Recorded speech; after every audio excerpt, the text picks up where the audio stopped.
पलट जाना, एक होता है कि चलिए भूल जाइए ये तो।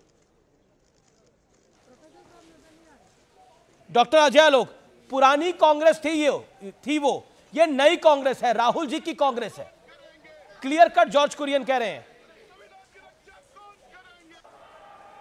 बिल्कुल, ये राहुल जी की कांग्रेस है और इनको संविधान में बड़ा इंटरेस्ट है। तो जब संविधान में इनको इतना इंटरेस्ट है तो कम से कम ओरिजिनल संविधान की किताब तो लेके घूमते हैं। ये लाल रंग की जो संविधान है, ये तो क्वेश्चन लॉ बैंक का क्वेश्चन बुक है जो लॉ स्टूडेंट लेके चलते हैं।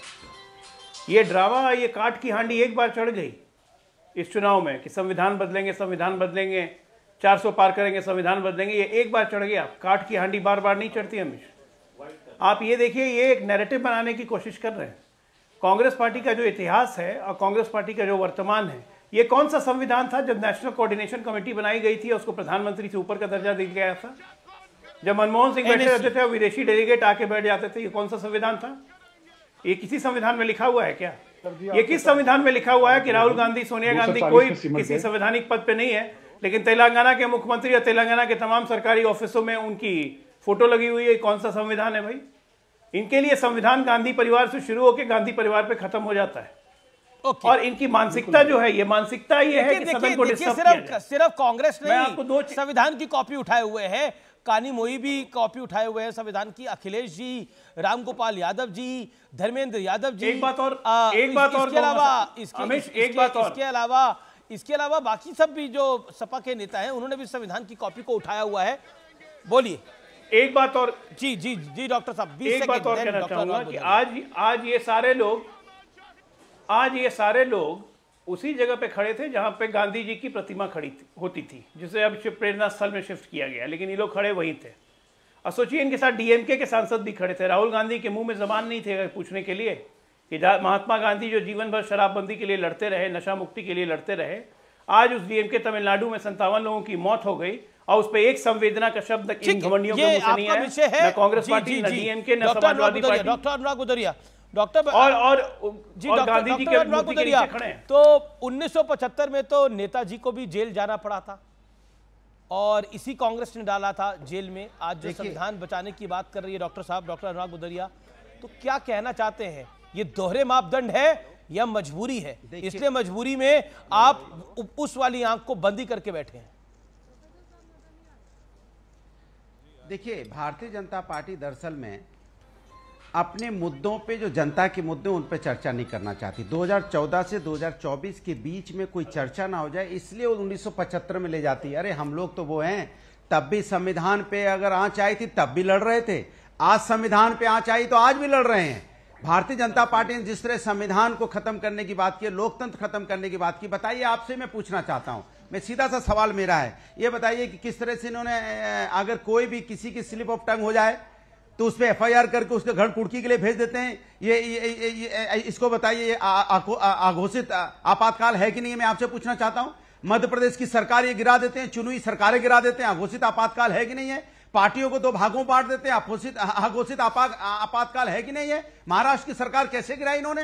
राजस्थान में लोग जिनकी सरकार है, चुनी सरकारें बेचारे बचाते घूमते हैं। गोवा में तो उन्होंने खेल कर ही दिया, तो बताइए, मध्य प्रदेश में खेल कर देते हैं, महाराष्ट्र में खेल किया, गोवा में खेल किया। हर सरकार, जहां चुनी सरकार है, वहां पे ये अपने सरकारी एजेंसियों का दुरुपयोग करके सरकार गिराने का काम करते हैं, या पार्टियां तोड़ देते हैं, पार्टियों को 2 भागों बांट देते हैं, या घोषित इमरजेंसी है कि नहीं है? आप बताइए, इसी देश के अंदर में महिलाओं का सम्मान सबसे ज्यादा किया जाता है। जी अनुराग, मणिपुर महिलाओं के साथ अन्याय होता रहा, सरकार चुपचाप बैठी रही। क्या घोषित इमरजेंसी है कि नहीं? जरा आप बता दीजिए मुझे, क्या महिलाओं के साथ अन्याय हुआ कि नहीं हुआ? मैं आपसे पूछता हूं, क्या पहलवान महिलाओं के साथ अन्याय हुआ कि नहीं हुआ? क्या होती है? इमरजेंसी में क्या होता है और ये जो घोषित इमरजेंसी होती है उसमें क्या होता है, अघोषित इमरजेंसी क्या होती है, उसकी हम बात कर लेते हैं। क्योंकि घोषित इमरजेंसी के अंदर विपक्ष का एक नेता सरकार के खिलाफ नहीं। एक सेकंड डॉक्टर साहब, आपने 2 मिनट बोला, आपने 2 मिनट बोला, अगर आपको 30 सेकंड और बोलना तो बोल लीजिए। एक इमरजेंसी है, एक second, let me make my point है कि हम बोलने आएंगे, विपक्ष को बोलने नहीं दिया जाएगा। अजय आलोक इतनी देर तक बोल रहे थे, हमने 4 शब्द बोला नहीं, चुप हो जाओ, चुप हो जाओ, चुप हो जाओ। अब इसका भी क्या करें अमीर जी? आप कर रही है, हम ही लोग झेल रहे हैं। आप और कितना बोलना चाहते हैं? जब आपको ये घोषित इमरजेंसी नहीं लगेगी, कितनी देर अब बोलना चाहते हैं? ये मैं सेटल ही कर देता हूं आज पूरा मामला। एक सेकंड, कितनी देर बोलना चाहते हैं? उतनी देर आपको मैं मौका देता हूं। कितनी देर बोलना चाहते हैं? 30 सेकंड मैं ज्यादा बोलना ही नहीं चाहता, 30 सेकंड अपनी बात खत्म। चलिए, मैं टाइमर ऑन कर रहा हूं, आप 40 सेकंड बोलिए। इस देश के अंदर में जिस तरह से राष्ट्रपति जी को नया भवन उद्घाटन होता है, राष्ट्रपति जी को नहीं बुलाया जाता। किसान की इन्होंने इनकम दुगनी करने की बात थी, किसानों की किस तरह से मौतें हुई हैं आपने भी देखा है, इसको क्या कहेंगे। ये भारतीय जनता पार्टी सरकार काला धन लाने वाली थी, क्या ले आई? अग्निवीर बताइए, एक लोकसभा का एमपी 5 साल के लिए, राज्यसभा का 6 साल के लिए, आप अग्निवीर को नौकरी देते हो 4 साल के लिए। सोचिए आप, तो ये क्या है? मैं इनसे पूछना चाहता हूं। सवाल ये नहीं है, जाति जनगणना पे बोलना नहीं चाहते, पर्चा लीक। सोचिए, लगातार पर्चा लीक हो रहा है, बच्चों का भविष्य अधर में अटका हुआ है, और इनके मंत्री कह रहे हैं कि नहीं पर्चा लीक ही नहीं हुआ। बताइए पूरे देश के अंदर में किस तरह का पर्चा लीक, मतलब ये कितना बड़ा माने कितने बड़ी इसको आपदा बोलिए एक तरह से। माने देश की राष्ट्र का अपमान की बात होती है कि पर्चा लीक हो जाना। और 2 लाइन और सुनाना चाहता हूं, अगर आप सुना लीजिए।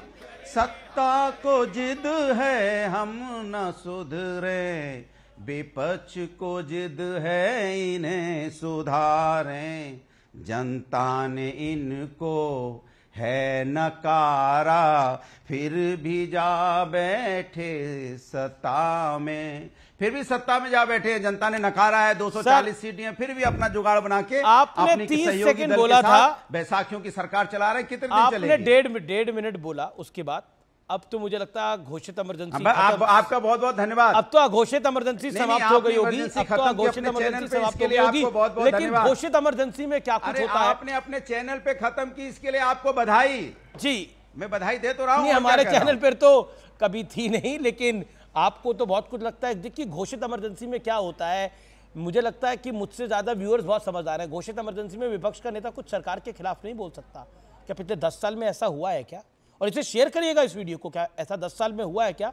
घोषित इमरजेंसी के अंदर अखबार के अंदर आप सुर्खियां नहीं दे सकते सरकार के खिलाफ। क्या इस दौर में ऐसा हुआ है क्या? विपक्ष के नेता को दिखा नहीं सकते, बता नहीं सकते क्या इस दौर में ऐसा हुआ है क्या?